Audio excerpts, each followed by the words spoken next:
What up sa mga ka-CRT natin dyan? Meron tayo ditong Samsung S20 Plus na nag-widescreen. So, ayusin natin to guys. Bago tayo mag-start guys, please give some time para i-like ang ating video. And subscribe na rin po kayo kung hindi pa tayo nakasubscribe. So sabi ng may-ari nito guys, naupuan daw tong phone na to. So kung minsan naman nangyayari tong widescreen pag nahulog or naipit o kaya pag nagkaroon ng moist sa loob. So maraming pwedeng maging cause ng widescreen. So pagka ganito nag-widescreen guys, need na natin tong palitan ng LCD. So buo po yan, magkasama po dyan yung touchscreen at LCD natin. So papalitan natin to guys. So yung ibang guys, pinapalitan nila ng flex cable itong LCD. So kung minsan kasi kaya nag-widescreen nagkakaproblema yung ating flex cable. Para mapalitan to guys, kailangan natin ng machine. So itong machine na to medyo mahal siya, kaya yung mga shop lang ang meron ito, yung mga araw-araw ginagawa itong gantong trabaho. So since wala tayong gantong machine guys, papalitan natin ng buo yung ating LCD. Yun na po yung pinakamadaling way. Ang una natin gagawin dito, tatanggalin muna natin yung SIM tray ng ating phone. Then, iinitin natin yung likod. Pwede tayong gumamit dito ng hot air, heat gun, o kaya hair dryer.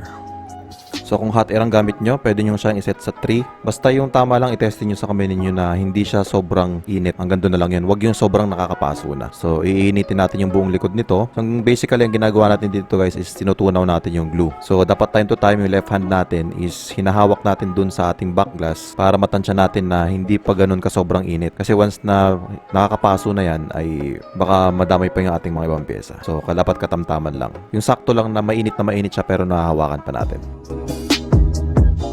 So once na nakuha na natin yung tamang init, mararamdaman natin na parang malambot na yung glue nito. So pwede tayong gumamit ng razor blade or manipis na ating metal. So yung kagaya nito, ito yung galing sa mga feeler gauge. So yung pinakamanipis na millimeter. Pwede natin pang sundot lang to. Then ang ipantutuloy natin dito is yung baraha na. So ang purpose lang ito guys, para umangat siya. Ma-expose lang natin ng konti yung separation ng glass.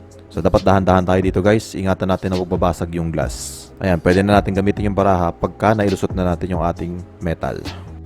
Then itutuloy natin itong process na to hanggang sa matanggal natin ng buo. So magsisimula lang tayo guys sa mga gilid. Pwede tayong gumamit pa ng isa pang baraha para pang tulong sa pag-angat nito. Sa mga gilid lang dapat guys, kasi baka matanggal natin or maputol natin yung wireless charger nya. So pag nararamdaman natin na medyo pumipigil na yung glue, so tumitigas na ulit yun. So ibig sabihin nawawala na yung init. Pwede nating pasadahan ulit ng init hanggang sa lumambot ulit, and then itutuloy natin yung baraha. So ganun lang process to guys, paulit-ulit lang. So medyo matagal, kaya dapat tiyaga lang tayo dito. Huwag tayong magmamadali kasi possible na babasag natin yung ating back glass. So ito na siya guys, pag natanggal na, ganito na itsura niya. Kung napapansin nyo guys, yung mga adhesive na sa buong gilid lang. So yan lang talaga yung sinusundot natin. Huwag nyo hahabaan para hindi madama yung ibang pyesa. So yan, nasa gilid lang po talaga siya. So dito guys, lahat na makikita natin yung tornilyo, tanggalin na natin para dire-diretso na tayo. Dito pagdating sa ating wireless charging, so medyo tricky dito. So ingatan natin kasi yung mga glue niya, posibleng dumiretso doon sa ating wireless charger. So unti-unti lang natin siyang tanggalin guys. Then iangat natin yung pinagkakabitan na plate nitong wireless charger para matanggal natin siya ng buo. Then sikwatin lang natin sa ilalim ng plate yung flex cable ng wireless charger na nakakabit doon sa motherboard. So matatanggal na yun pagka nasikwatan natin. So ito po yung buong wireless charger. In this case guys, naka-power pa yung ating phone. So tanggalin natin yung flex cable ng battery para mag-off ito.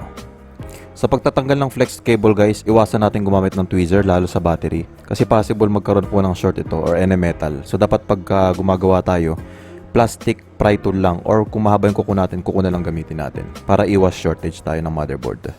So guys, para sa ating parts, sa ating LCD, so sa Lazada na lang po ako bumili kasi yun ang convenience sa akin. Usually kasi sa Quiapo pa ako bumibili pag maramihan. Pero kung gantong pa isa-isa lang naman, nagla-Lazada na lang po ako. Lalo pag mga DIY lang po kayo sa bahay. So pwedeng umorder na lang kayo ng piyesa sa Lazada. So ang ginagawa ko guys, ang original po na LCD ng ating Samsung S20 Plus ay nasa 16,500. So medyo mahal po guys sa LCD lang. So ito may kasama na rin naman tong frame. Yan, kung order kayo dyan guys, so ilalagay ko na lang yung link sa description, or kung isa-search nyo naman, always check yung mga ratings ng seller. So ito yung mga response niya, yung ship time, tsaka yung rating ng seller. So guys, sa akin, sa pagre-repair ko, medyo out of budget po yung may-ari ng phone. So ang ginawa namin, ang sinuggest ko sa kanya, yung may mga dot na lang. So ganito guys, meron kasi mga phone na dotted, kagaya nito. Ayan, papansin nyo sa may gilid, maliit na dot. So, hindi naman siya masyadong malaki at hindi na rin yan gaanong pansinin guys pag ginagamit nyo na. So, ganito na lang yung sinuggest ko sa kanya. So, malaki po yung difference ng price niya. So, from 16,000 to 7,000.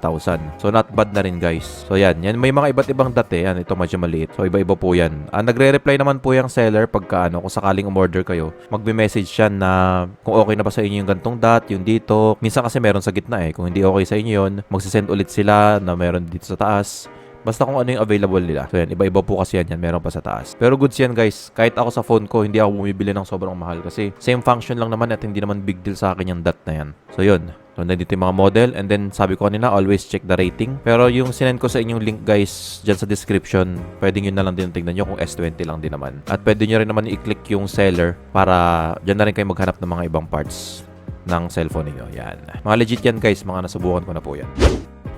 So ito na guys, dumating na yung aking LCD. So medyo matagal lang siya dumating dahil galing pa po nito ng China. So kailangan antayin talaga natin. So ito guys, bago natin to ipirme sa ating phone, i-testing muna natin siya ng ganito lang para masubukan natin kung okay at gumagana yung ating LCD. So ikakabit lang natin siya sa ating board and make sure na wag baliktad and then testing natin kung gagana. So pag nakabit na natin, kabit din natin ating battery and then ipa-power on natin ang ating phone. So makikita nyo guys, nag-power. So in this case, na-sure ko na gumagana ang ating LCD. So kayo pwede nyo pang ituloy yan guys hanggang dun sa menu screen at i-testing nyo yung touchscreen kung okay na. So sa akin, goods na to guys and ipipirmi ko na to sa ating frame. So tanggalin natin yung tornilyo dun sa ating loudspeaker at saka sa charging port. So dito kasi dadaan yung ating flex cable ng LCD. Then gamit ang tweezers, sisikwatin lang natin yan para matanggal. Tanggalin din natin yung flex cable na nagkokonekta sa main tsaka sa sub. Ilagyan ka din muna ng kapirasong masking tape yung terminal ng ating battery para iwas magkaroon tayo ng short pag binabaliktad natin yung phone. So ang next na gagawin natin guys ay parang kagaya lang ng pagtanggal natin ng backplate. So gagamit ulit tayo ng hot air, iinitin natin yung LCD, gagamit tayo ng baraha, pang sundot, pang angat, at yung mga gilid at iwasan natin yung flex na wag tamaan. So tuloy-tuloy lang tayo dito guys. Same process lang kanina.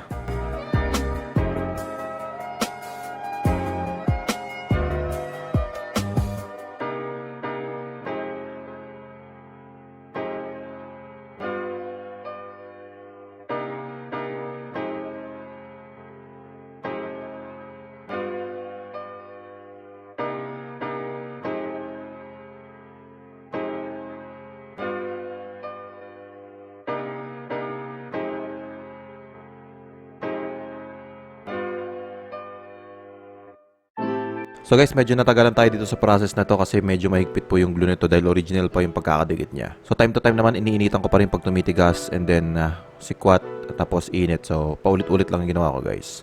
So kailangan lang talaga natin ng tiyaga. So ito na guys, nakita nyo na natanggal na natin. So ang susunod naman natin gagawin dito guys ay lilinisin natin yung mga excess glue. So kailangan natin matanggal yung mga dating glue nito kasi papalitan natin yan ng bago mamaya.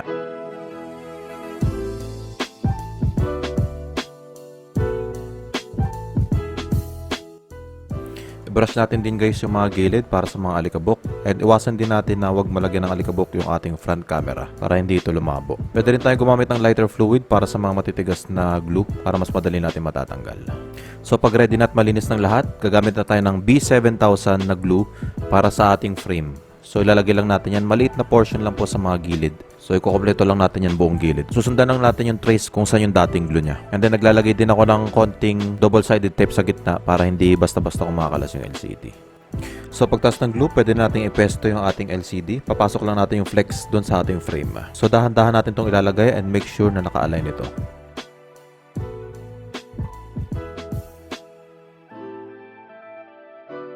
So ikabit na natin yung ating mga flex cable at pati yung ating loudspeaker at charging port. So i-connect natin ulit yung ating battery flex and then ikabit natin yung ating wireless charging. Then pwede natin i-power ang ating phone para matesting natin. Subukan na rin natin yung ating touchscreen kung wala ng problema. And then pag okay na yan guys, pwede na natin itong isara. So same pa din yung gagawin natin pag sinara natin to. Tanggalin muna natin yung mga dating glue na matigas na para hindi ito bumukol. And then gagamit ulit tayo ng B7000 para pagdikitin ito. So lagyan ulit natin yung mga gilid ng ating glue.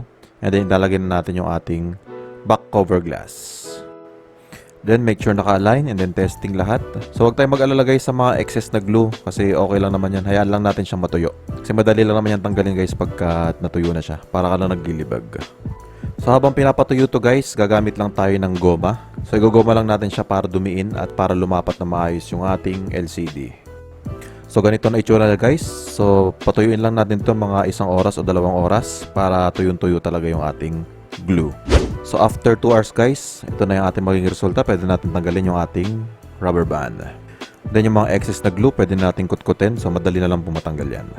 Then pwede natin punasan at linisan. So ito na yung ating final result. So kung napapansin nyo guys, itong maliit na dot, ayan lang po yung pinaka-dot na sinabi ko kanina. So halos di po talaga siya halata. And that's it guys. So sana may natutunan kayo sa ating video. So nakapagpalit na tayo ng LCD ng ating Samsung S20 Plus. So medyo tiyaga lang po yung process kasi medyo mahirap dahil yung dikit po talaga yung kalaban natin dito. So kung nagustuhan nyo itong video to guys, please give a like and then comment na rin po kayo. And then kung hindi pa po kayo nakasubscribe, please subscribe and turn the notification bell. And see you guys sa ating susunod na video.